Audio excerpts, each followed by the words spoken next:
Studio Europa, per sentirsi in Europa. Un programma a cura della Commissione Europea, rappresentanza in Italia. Buongiorno, Presidente. Good morning, Mr. President. Thank you for being in Rome. Welcome to Rome, and thank you for accepting to do this interview for our show. So, Mr. President, I will ask three kinds of questions, mostly on EU, Ireland, and culture. So, the motto of the incoming Irish presidency is very promising. It is about stability, occupation, and growth. So, how do you concretely think that this will be achieved? I think it's very important to realize that this is the seventh time that Ireland has had the presidency of the European Union during the period of our 40 years membership of the European Union. The Irish presidency will address what I believe to be the most important problem facing the Union, addressing the problem of unemployment and seeking a sustained growth that can intervene on the unemployment problem, and particularly the component of youth unemployment. I think as well that we obviously have to continue the arrangements to give institutional stability. You will find that the Irish presidency will also advance the applications for extension of the Union, advancing the chapters from different states of application that are to the Union. And in relation to the Union's policy internationally, Ireland will be working on a common position to go to the International United Nations discussion on what will replace the World Millennium Development Goals.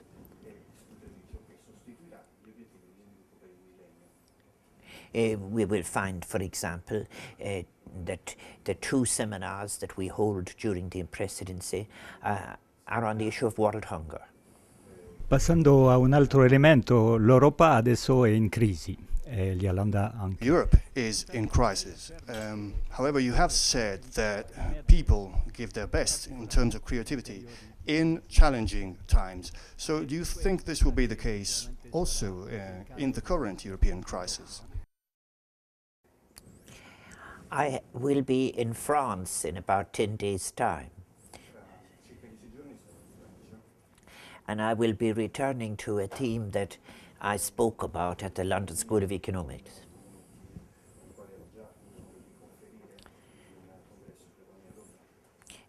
That is the role of the public intellectual at a time of crisis. I believe that European intellectuals were more active in either the 19th century and the end of it, or in the 1960s. Perhaps it is one of the legacies of postmodernism that intellectuals such as Jürgen Habermas are almost lone figures in debating the future of Europe. But those of us who are interested in the future of Europe are very anxious that we have a debate that is beyond the crisis of the currency. I believe that there is not a crisis in the currency, but there is a crisis in the connection between the economy and the society. The Irish presidency is in a year that has been defined as European Year of the Citizen. It is interesting that I will be introduced at the Sorbonne by Jacques Delors, which is representative of a time when the discourse was about European citizens. I believe too that some of the topics I will cover at the Sorbonne may be quite interesting. In posing a question, for example, to what extent has the European discourse with the wider world is carrying the burden of empire. How should Europe speak to South America? How should it speak to Asia or Africa? These are issues of moral as well as political concern for those of us who are interested in the future of Europe. So there is perhaps no greater time when the work of public intellectuals was important. And I also think that the specific problems not only facing Europe but the international community represent the failure of models of economy rather crudely based on a version of neoclassical economics, which has quite clearly failed.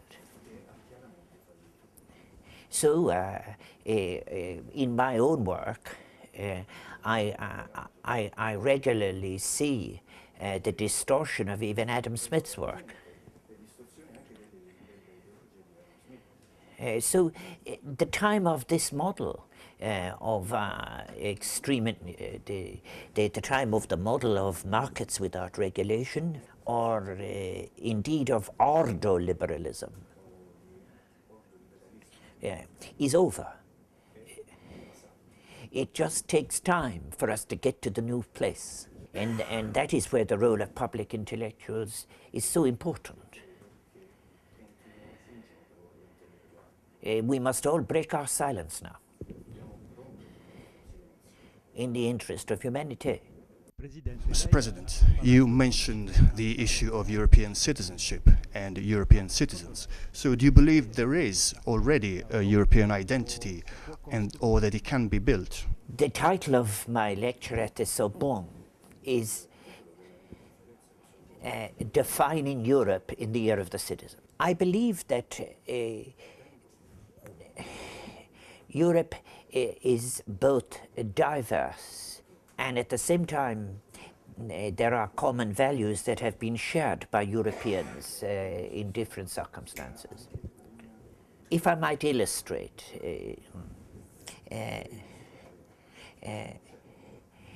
Europe has not faced its history.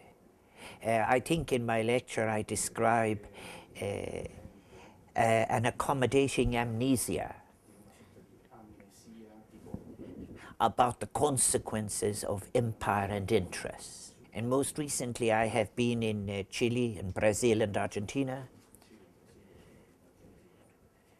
where there is no amnesia, where people remember very well. So part of defining Europe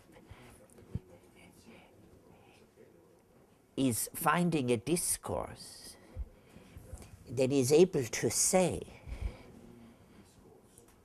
rather in the sense of the French philosopher Paul Ricoeur, we have faced our past and we are ready to get to a new place.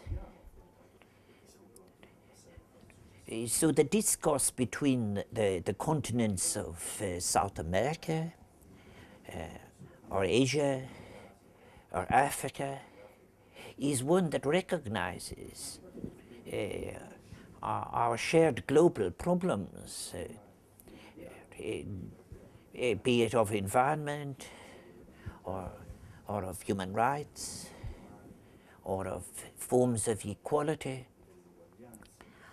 or strategies of development. And Europe was at its best, even in its founding moments, when it was speaking in this way. I try to be as easy as I can about it, but I would invite people to contrast the speeches of such as Spinelli or Monet with the somewhat technocratic language which now takes place in Europe.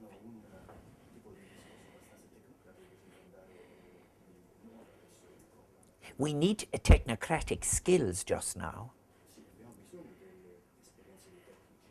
but they are only minor implements in addressing the issues we face.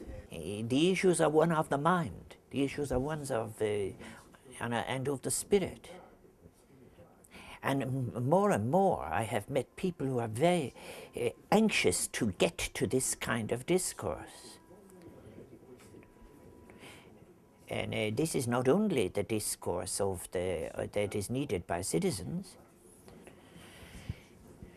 but I can assure you many leaders in the world, particularly in the South, are seeking this. E vorrei fare un'ultima domanda sull'Europa e giustamente le potenzialità di crescita.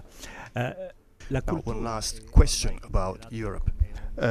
Culture nowadays has become a market also in Europe. You were the first Irish Minister for Culture, and you also devoted a lot of your efforts to promoting culture and the arts in Ireland. So do you believe Europe should do the same? We should have a European policy on culture and arts, and do you think this will help us to overcome the crisis? Well, I'm very much looking forward to next week to meeting such people as Jack Lang, who is Minister for Culture. And he shared my vision about culture in Europe. I was Minister for Culture in Ireland from 1993 to 1997. And I was President of the Council of Culture Ministers in 1996. Here is the fundamental issue. I argue that the cultural space in Europe is wider than the economic space. The alternative view is that you can afford culture at times of economic surplus. I argue that in times of unemployment, in times of economic contraction, in times of poverty, you need culture more than ever. So that if you lose your capacity as a consumer through unemployment, you have not lost your rights as a citizen to participate in culture.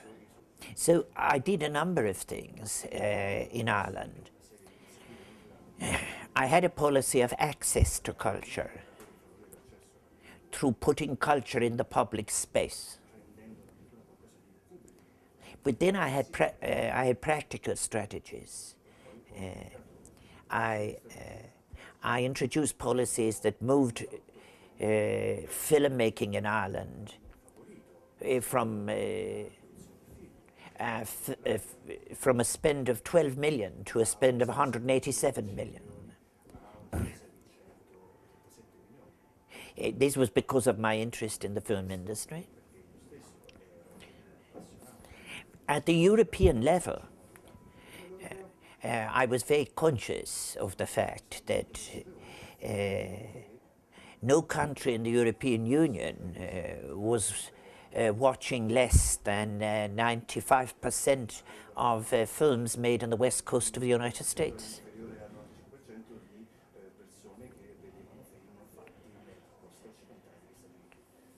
And filmmakers like David Putnam and I both agreed that hundreds of thousands of jobs in Europe were lost because of Europe's failure to have a film industry.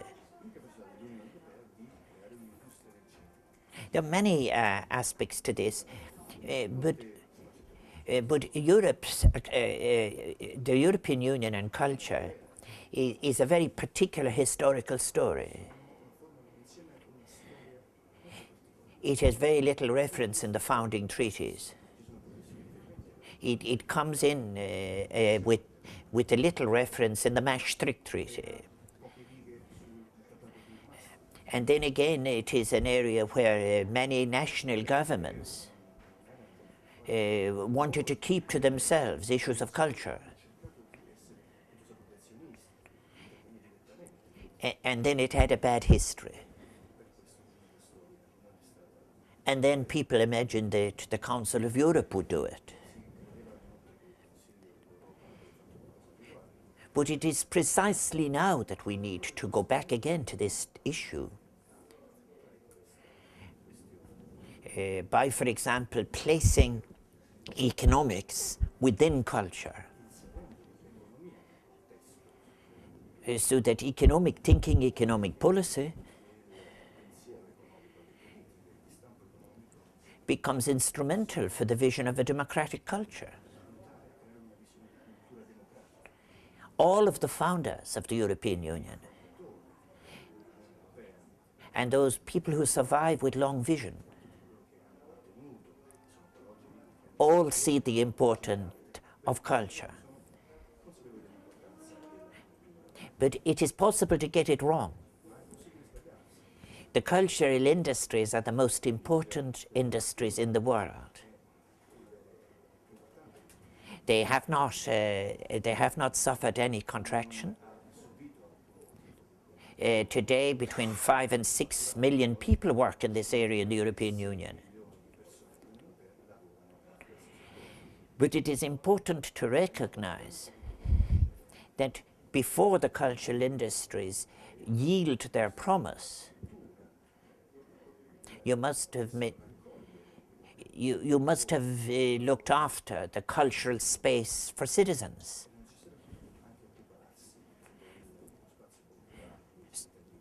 So it begins with citizens. The level rises in all of the forms. And then you can have a version of the cultural industries that will be genuinely European, viable, give you jobs, that satisfy the human spirit as well as the human income. All of this is possible. And all of this will have a very rich Irish contribution. So thank you very much for this interview.